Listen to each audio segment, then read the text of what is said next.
Hi guys, my name is Audits, and in this podcast we'll speak about software development in the field of medical device, pharmaceuticals, and healthcare with industry-leading experts. I hope you find this content useful. Let's start.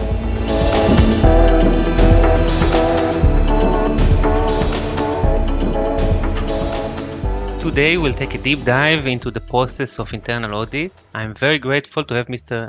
Brian Newbery, a leading QMS expert, for taking the time to help us gain a better understanding of the topic. For the audience who might not be familiar with your publication, can you shortly tell us a bit about yourself? Sure. Yeah. First, let me say I'm happy to be joining you today to discuss internal audits. Real quick, my experience goes back a long way, but the last 25 years was in medical device companies, both in the US, and then I was transferred to Thailand to look after a facility. So in that time, I've done remedial actions in some companies that were acquired by my company. But when it comes to internal audits, all I can say is, I've done a lot of internal audits, third-party audits, supplier audits, customer audits. So I think I can say I have a lot of experience in audits, and I'm happy to share that with you and your audience today.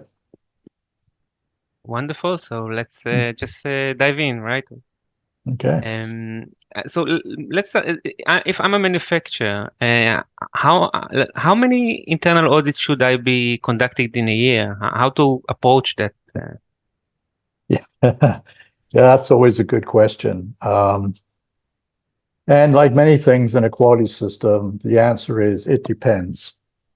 If you're a startup medical device company, you need to do as many as you have to as you implement your quality system.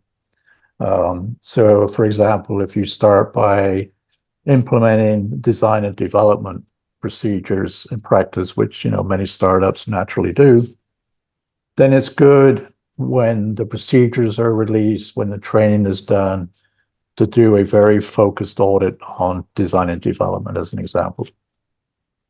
So throughout that whole implementation of the quality management system, and before perhaps the certification audits start, you may do 5, 6, or even more audits, but they're very focused on the particular area and not a complete, quality management system. Another variable can be if you have a mature quality system, but you've just recently made a significant change. Perhaps you're going into a new market like Europe, or you've just implemented the FDA QSR quality system so you can sell your product in the US. You probably want to do a couple of audits, at least maybe 3 or 4. For a mature quality system, where you've had very few issues in past internal audits, once a year is the normal practice. FDA and ISO 13485 does not specify how many audits you need to do, but the most common practice is once a year. And I would think if you did less than that, it would be questioned by external auditors. Right. So what you're saying is, first of all, focus on the areas of activities that we are doing. So if we are a software company and R&D, then focus on the QMS chapters of design and development. And you're saying to address it also with the maturity level of the organization. So if we started a new we implemented a new procedure, a new process, then it's a good practice to follow it with an internal audit to make sure that we're on the right way, right? Correct. Or, in my experience too, where a company was well established, it had a mature quality system, very few issues, but there was a major expansion. A new manufacturing facility was built, new equipment, new people hired. So outside of the annual audit for the current facility, we did probably 3 or 4 audits on the new establishment. So it depends on the needs. It depends on the risk. Determine how many audits you should do. Okay, so let me follow up the previous question with the question that you kind of started to answer it, but let's maybe dive into it a bit more detail. How do I plan my internal audits? It's like when do I plan it? How do I document that planning? What details should be in that plan? Can you address a bit the issue of the internal audit plan? Yeah, no, that's a good question. I mean, audit planning is a requirement of the quality system. It needs to be, written in your procedure that you issue a quality plan. Typically, best practice that I have seen is at the beginning of the year, you issue a audit plan. And on that audit plan, you would break it down by month. You would probably know if you were going to get a recertification audit, because they happen annually. So you would put that in. Normally when your management review, so you add that to the plan.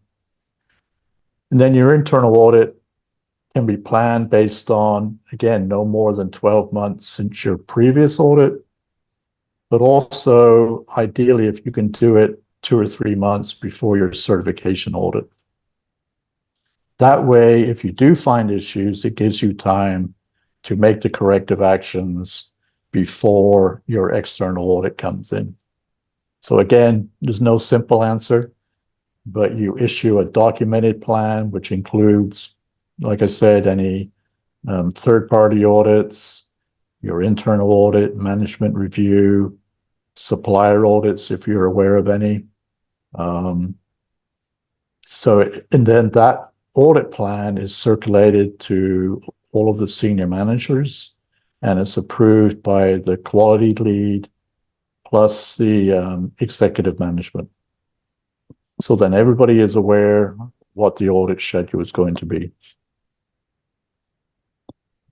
And would you see a benefit in kind of in that plan mapping which section of the ISO of the QMS is going to be audited? Yes. Or okay. Yeah, yes, absolutely, yes. Sorry, I forgot to mention that. That's a key point. So then, on your audit plan, you would break it down by each section of your quality management system. If it's ISO 1345, you would break it down, element 4 to element 8. And then you would check which ones of those are going to be included in the audit. Certainly it's all of the higher risk areas, but there may be some that are considered lower risk. You may have done an audit for whatever reason, 2 or 3 months ago, so you don't need to repeat it. But yes, it shows which sections are going to be audited and the date of the audit. Excellent. So we've touched the internal audit and that we need at least, like you said, once a year for the as an expectation from the regulatory authorities. But are there any benefits from conducting the internal audits, or like from business wise, or is it just like a regulatory requirement and we just have to do it because we must? Yeah, another very good question. And there's always a cross section of how people view that. Unfortunately, there are companies that I've come across during my travels that do consider it a check the box activity. But my absolute recommendation to anybody listening is do not treat it that way. There can be a significant benefit of doing a thorough good job of planning and executing your audit.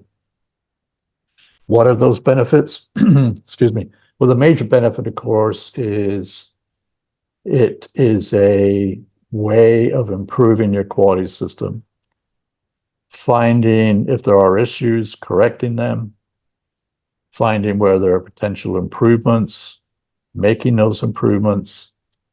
So the result of that can be you have a higher quality product, potentially reducing your cost of poor quality. And one of the major ones, of course, is it is far better for you to find these issues, if there are any, through internal audits rather than being discovered by a third-party audit. Because, especially if it's a regulatory issue, say an FDA audit, those can result in some significant issues. So again, I cannot emphasize enough, far better for you to find the issues than somebody through an external audit. Excellent. So it's like the statement say you can pay me now or you can pay me later. It's like, but anyway, if we have violations, we will end up paying for them, right? So it's better to find them early and Well, pay now in the yes. internal audit than later. Well, yes. And again, this is not just, the quality leader thinking that way. It's communicating that to everybody, explaining to the senior management and even down to, say, supervisor level, the benefits of doing the audit. Give very open answers to the questions. We're not after, blaming or disciplining anybody. This is us all together. So it's a key part of your quality culture. It's getting people to understand it's an improvement process. It's not a quality police action. Nobody is going to get blamed. Nobody is going to get to lose their job. It's an improvement process. Right. And is there a place for the concerns that let's say we did an internal audit, everybody was very transparent, we found all the weaknesses, we prepared a very nice report, and then came an external auditor, and he wanted to make sure that we follow the internal audit process. And he asked, okay, show me evidence that you've done the internal audit process. And as part of that evidence, they show him the report because that's the evidence that we've conducted. And he goes, he looks at it, and he sees all our problems served to him by us without any need for him to search for them.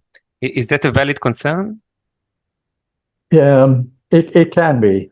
And I've certainly come across that in my career. So, a good quality leader will convince people, don't be concerned with that. And there's two parts to this answer. The first part is internally, you want to find things, you want to fix them quickly, so that external auditors don't find them. But, there can be a concern that if a third-party auditor comes in and it looks at your audit report and it's 20 pages long, that can be an issue.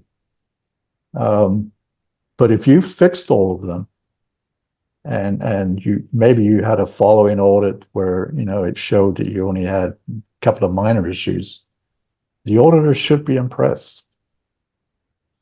I mean, I've had a very senior FDA auditor came in to do an audit on my facility. And we got into, they were not looking at the audit reports because that's not in the FDA policy to do that. But they did see some of the corrective actions that were done. And some of the corrective actions were taking a little bit longer to fix because we had to get some new equipment. And she could see that I was a little concerned that she was looking at quite a few CAPAs. And she said, don't be. The issue is we know every company is going to have issues. So it's far better to document them, fix them, than it is to ignore them. And again, that was a very, very senior FDA auditor. So it can be an issue, but again, if you found the issues, if I addressed them, You've gone back and re-audited those areas to validate that they have been fixed. It should not be a concern. Excellent. So maybe. It's nothing to the same degree of a concern as if you don't find them, you don't fix them, and the external auditor finds them. That is the issue the company should worry about. Right. I see that. Mhm. Okay, so there's now an internal audit, and we found something. Let's say we found something that we think it's a serious gap. It's something that needs to be managed, to look at it, to be investigated, to follow up on it. Would you recommend to open a CAPA? Yeah, absolutely. Yes, absolutely. Unless it's a very minor issue that can be fixed overnight, you don't need to open a CAPA. You need to document what the action was, but it doesn't need a CAPA. But if it's a major finding, absolutely, it needs to have a CAPA. Now, there is one recommendation I might make that some larger companies do, is they separate their CAPA system between, the normal process CAPAs and the audit CAPAs are treated separately,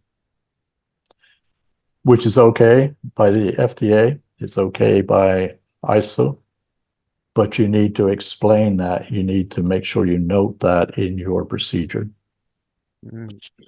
Right. Then you enjoy the benefit of one process for managing those continuous improvement, but you can still have that segregation, right? Excellent. Correct. Yep. Okay.